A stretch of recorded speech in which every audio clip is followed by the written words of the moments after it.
And in 30 minutes, Stumped with Alison Mitchell. We speak to former New Zealand captain Daniel Vittori about his coaching career, including his current role with Birmingham Phoenix men's team in the 100. And we hear from the women's team in Barcelona, which has run a successful campaign to create the city's first cricket pitch.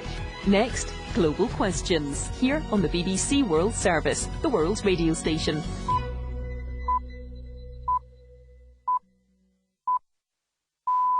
Hello, you're listening to Global Questions on the BBC World Service with me, Zainab Badawi. I'm at the 18th century George Washington House in Bridgetown, Barbados, with a local audience who are putting their questions to a very special guest, their Prime Minister, Mia Mottley. She's had a series of career firsts, not only this island's first female Prime Minister, but also the first woman to have led the opposition and to have held the post of Attorney General. But she has to navigate Barbados through various challenges such as the economic crisis and climate change. This is not something that just comes in the middle of summer, as do the wildfires in California. We're literally fighting this daily. And regrettably, the world came together in Paris and said, look, we're going to put some financing together to be able to help people with resilience and adaptation, etc. It has not happened. So join me and Prime Minister Mia Mottley for Global Questions after the news.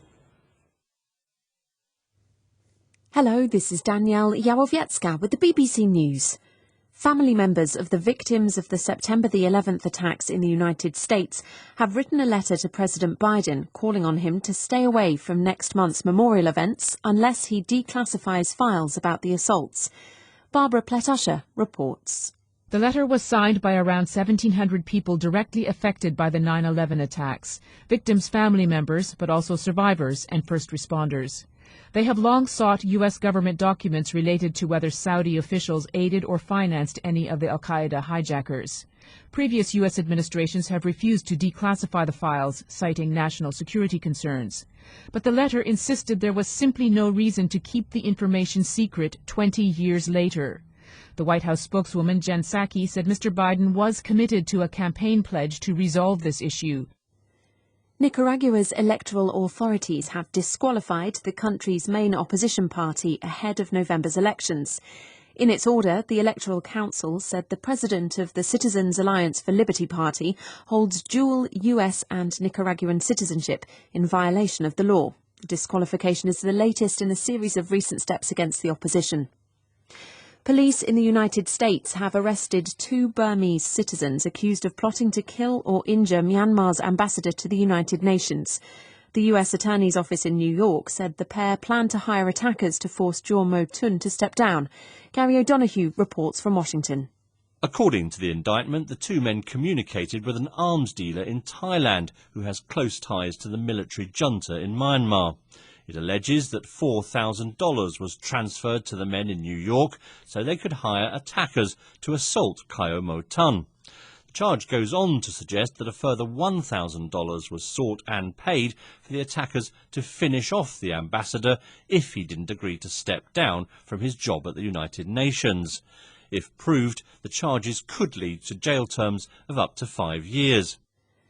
Lawyers for the Governor of New York, Andrew Cuomo, have called into question the report by an independent investigation that found he'd sexually harassed 11 women while in office. He's denied the allegations. Michelle Fleury is in New York.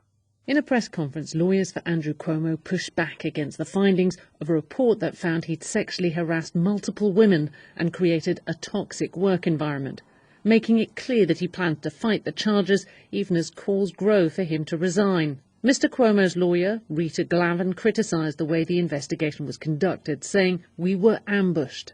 Earlier in the day, the aide who accused Mr. Cuomo of groping her filed a criminal complaint, increasing the possibility that the governor could face criminal charges. You're listening to the World News from the BBC. A US military investigation into last week's fatal drone attack on an oil tanker off the coast of Oman has concluded that the aerial vehicle was made in Iran. Tehran has consistently denied any involvement. The attack on the Israeli-operated vessel MT Mercer Street killed the Romanian captain and a British security guard. At least 30 migrants, most of them women and children, are feared to have died when their boat capsized in rough seas off the coastal town of Dakhla in Western Sahara. A Spanish group monitoring migration said the boat was heading for Spain's Canary Islands on Tuesday. Details of the capsize have only just emerged. A court in Russia has given a suspended prison sentence of 5.5 years to an American investor, Michael Calvi, a day after he was found guilty of embezzlement. He was convicted of defrauding a Russian bank of more than $30 million. The conviction shocked the business community in Russia, with some questioning the way the state dealt with commercial disputes. Denying any wrongdoing, Mr. Calvi has described his conviction as outrageous and his sentence deeply unfair. Police in Japan have arrested a man suspected of stabbing fellow passengers on a commuter train in Tokyo. The motive for the attack isn't clear. Tight security measures are in place in the capital as it hosts the Olympic Games. Mariko Oi has the latest. It's highly unusual for an attack like this to take place in Tokyo, or in Japan, I should say. But last night on an Odakyu Line train, a man in his 30s started stabbing passengers around him. And according to the latest report, 9 people got injured, all of them stable, but one woman apparently is in a serious condition. The suspect escaped the scene, but he later was arrested at a convenience store where he stopped by, and he actually told the store manager that I'm the suspect in that incident on the news and I'm tired of running. That's the latest BBC News.